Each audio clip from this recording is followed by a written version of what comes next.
ఎప్పుడైనా సరే శక్తి ఎక్కడ ఉంటుంది? యువతలో ఉంటుంది. కొత్త యువతలో ఉంటుంది, మార్పు యువతలో ఉంటుంది. నిన్న ప్రతి చోట నాకు ఎక్కడికి వెళ్ళినా, పేపర్లో వచ్చినా, ఇంకోటి వచ్చినా, ఇప్పుడు పెద్దలు చెప్పినా, మీ అభిమానం భయం వేస్తుంది అంటారు. దేనికి భయం వేస్తుంది? వాళ్ళు ఏం చేశారు? ఏం చేయరు. వాళ్ళు బైక్లు వేసుకుని ఊరిని ఇట్లా తిప్పుతారు అంతే. నిజంగా మీ గోదావరి జిల్లాలో ఇలా చేస్తారని అంటారు. నేను తెలంగాణకి వెళ్తాను, కరీంనగర్ పోతాను, మంథని, ఆదిలాబాద్. యువత ఎప్పుడైనా ఇలాగే ఉంటారు, ఉత్సాహంగా ఉంటారు, బైకులు తీస్తారు. ఖమ్మంకి వెళ్తాం, కొత్తగూడెంకి వెళ్తాం, బైకులు తీస్తారు. బళ్ళారి, చిక్బళ్ళాపూర్, ఎవరికి తెలీదు. వెళ్తే రోడ్ల మీద యువత గుండెలు కొట్టుకొని ఇట్లా అనుకుంటారు, మాతం అంటుందని. ఇవన్నీ నేను అనుకుంటాను ఎందుకు చేస్తున్నారు. ఒక వ్యక్తి మీద ఏంటి ఇష్టం అని అంటే, ఒక వ్యక్తి వాళ్ళ ఆశయాలని ప్రతిబింబిస్తున్నాడు. నువ్వు మాలాగా ఆలోచిస్తున్నావు.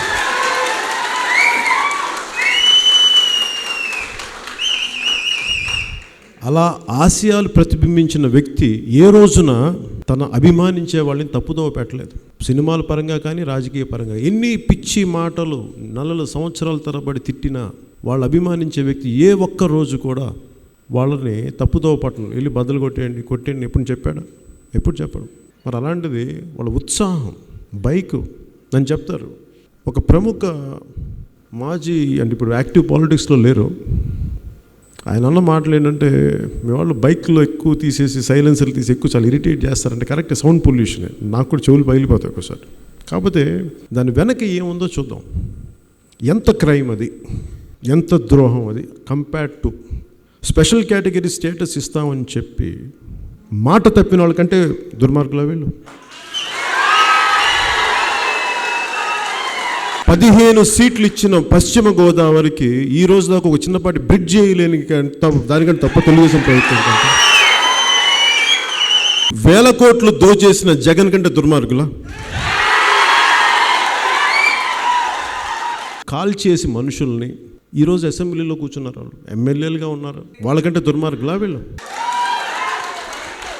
బాంబులేసి ఫ్యాక్షనిస్టులు చేతుల్లోకి వెళ్ళిపోయి దానికంటే దుర్మార్గుల. ఇసుక దోపిడీ చేసే వాళ్ళకంటే దుర్మార్గులా మా వాళ్ళు. చిన్న బైక్ ఏం చేశారు మా వాళ్ళు? సింపుల్గా బైక్ తోటి సౌండ్ చేస్తారు. ఆ బైక్ ధ్వని ఎవరికి భయం కలిగిస్తుందంటే, దోపిడీ చేసే వాళ్ళకి భయం కలిగిస్తుంది. దోపిడీ చేసే వాళ్ళకి రేపు పొద్దున్న పార్టీ, జనసేన పార్టీ ఎమ్మెల్యేలు ఎన్నికై పార్టీలు మారదాం అనుకుంటే తోలు తీసేస్తారు వీళ్ళు. అందుకు భయం వేస్తుంది.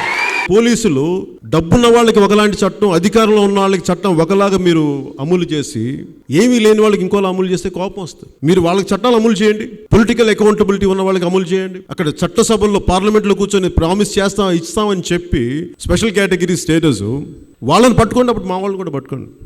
మా వాళ్ళు కూడా సైలెన్స్లు మామూలుగా తీసేసి మామూలుగా తక్కువ డెసిబుల్స్లో సౌండ్ పెట్టుకుంటారు. అంటే ఇవన్నీ ఏమనిపిస్తుంది, మిమ్మల్ని వెనకేసుకు రావడం కాదు, కానీ కాకపోతే కంపేర్ టు వాళ్ళకంటే దుర్మార్గం ఏం కాదు. ఇది చాలా చిన్నపాటి ఇరిటేషన్ అంతే. దాన్ని అంతే తీసుకోండి. లంచగొండలు కాదు, వాళ్ళు దోపిడీదారులు కాదు, 1000 కోట్లు ఇసుక దోపిడీ కాదు, లక్షల ఎకరాలు భూ కుంభకోణాలు కాదు, ఒక చిన్న బైక్ సౌండ్ అంతే చేస్తారు. క్రౌడ్ ఉన్న విజయనగరంలో కూడా వర్షం పడుతున్నప్పుడు ఎంత క్రమశిక్షణ ఉంది. ఆడపడిచిన అక్కచెల్లను చూస్తే ఒక ఎర్ర సముద్రం చీలినట్టుగా చీలిపోయి, అమ్మ మీరు వెళ్ళండి, ముట్టుకోకుండా కనీసం ఇంత డిస్టెన్స్, ఇంత కిటకిటలాడే జనంలో ఆ సంస్కారం కూడా జన సైనికులకు.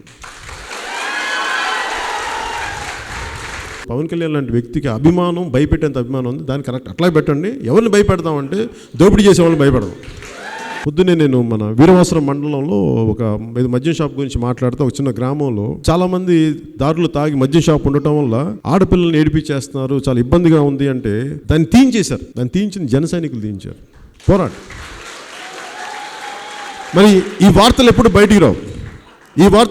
ఓన్లీ బైక్లో బయటకు వస్తాయి. అది సమస్య.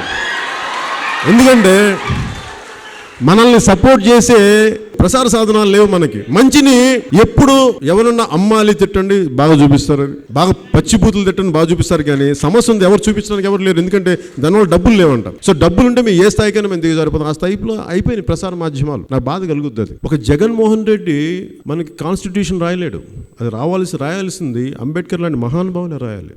ఆ మహానుభావులు రాసిన రాజ్యాంగాన్ని దోపిడీదారులు రాయగలరు. రాజ్యాంగాన్ని వాళ్ళు రాస్తే ఏం రాస్తారు కదా, మొత్తం ఆస్తంతా నాకే, ఆ భూమి నాకే, ఆ నది నాకే. వీళ్ళు రాసే రాజ్యాంగాలు ఎలా ఉంటాయి? ఓకే, ముఖ్యమంత్రి గారు రాజ్యాంగం రాస్తే ఎలా ఉంటుంది? జగన్మోహన్ రెడ్డి గారు రాజ్యాంగం రాస్తే ఎలా ఉంటుంది? ఆ కృష్ణానది తీరం నుంచి ఆ శ్రీకాకుళం మొత్తం వంశధార వరకు నాది. జగన్మోహన్ రెడ్డి గారు ఛాంబర్ ఆఫ్ కామర్స్లన్నీ నాయి. వీళ్ళు రాస్తే రాజ్యాంగాలు అలా ఉంటాయి. ఎందుకంటే అలాంటి, కానీ గొప్పోళ్ళే రాయాలి. రాజకీయాన్ని శాసించాల్సింది సోషల్ ఫిలాసఫర్, సామాజిక తత్వవేత్తలు. వాళ్ళు రావాలి రాజకీయాల్లో.